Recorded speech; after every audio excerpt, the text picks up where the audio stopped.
C'est bon. Most beautiful vessel in the world.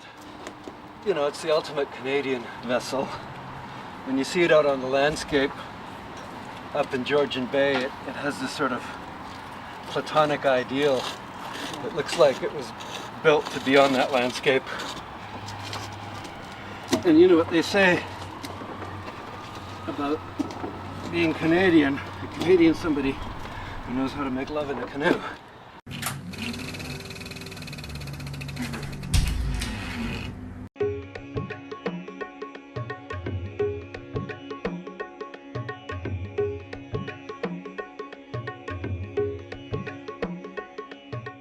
I've been romanced by the idea of the monsoon since I can remember. 2 years ago I did a research trip. I traveled the route of the monsoon during the not monsoon season with my son.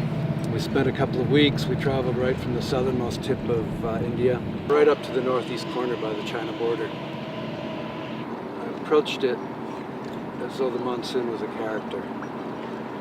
And how do you get to know a character? You get to know a character through their interaction with other characters. So I decided to focus on a dozen people along the path of the monsoon who are each affected by it in one way or another. We traveled from the southern tip to the northeast corner and identified all the people that I wanted to film.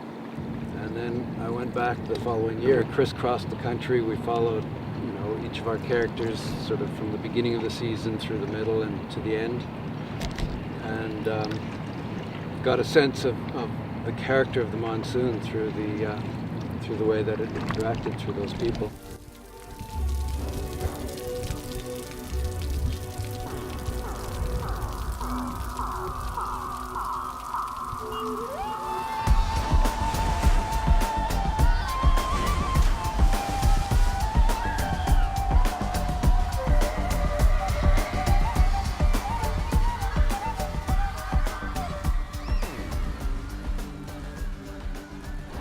India is a land of believers.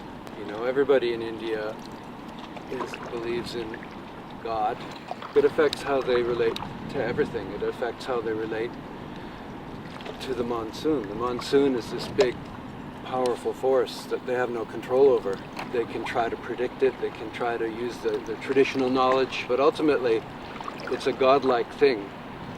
And I think they sort of approach it with a kind of reverence and with a kind of faith.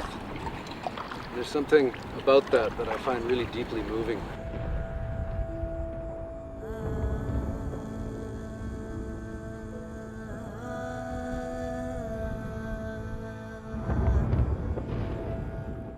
I moved to Toronto in 1979. I came here, I was just going to be for a couple of weeks. I came to see what it was like. This was where I made my first full-length film, and it got nominated for an Oscar, and I've been trying to recover ever since. From there, I've made several features, you know, Diplomatic Immunity, Such a Long Journey, Rare Birds, Beowulf. And then I guess about 5 or 6 years ago, I started to get interested in documentaries again.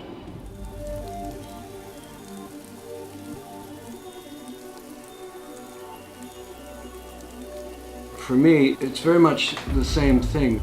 The tools are different, and some of the conventions are different, but it's all about trying to orchestrate sort of a moment of truth in front of the lens and make sure the camera's rolling. And when I make a documentary, I strive to make it dramatic.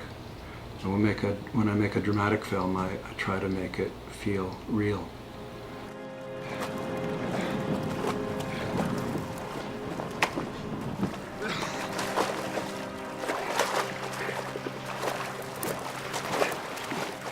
That's kind of the place that I've danced between all my career, between documentary and drama, between poetry and prose, between the personal and the historical. We're seeing a lot of genre blending.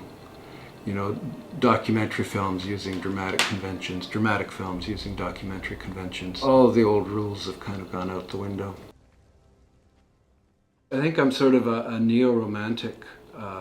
You know, sort of the romantic poets, Blake and Keats and Shelley, they saw God animated in nature. I'm not a religious person, but for me, Also in nature, I feel a sense of mystery and awe that inspires me. And so a lot of the films that I make have to do with characters on a vast landscape.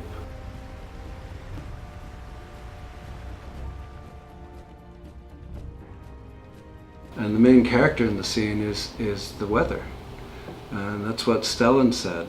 You know, he said in Iceland when you're filming, he said, I love filming here because no matter how much you prepare, you can never be stale because there's always an unwritten character in the scene and you never know what they're going to do. And for me, that's what the elements are. They're this unwritten character that that throws your plans a little bit sideways and forces you to adjust, and in the process of adjusting you discover things. And that's what filmmaking is for me, is the process of discovery.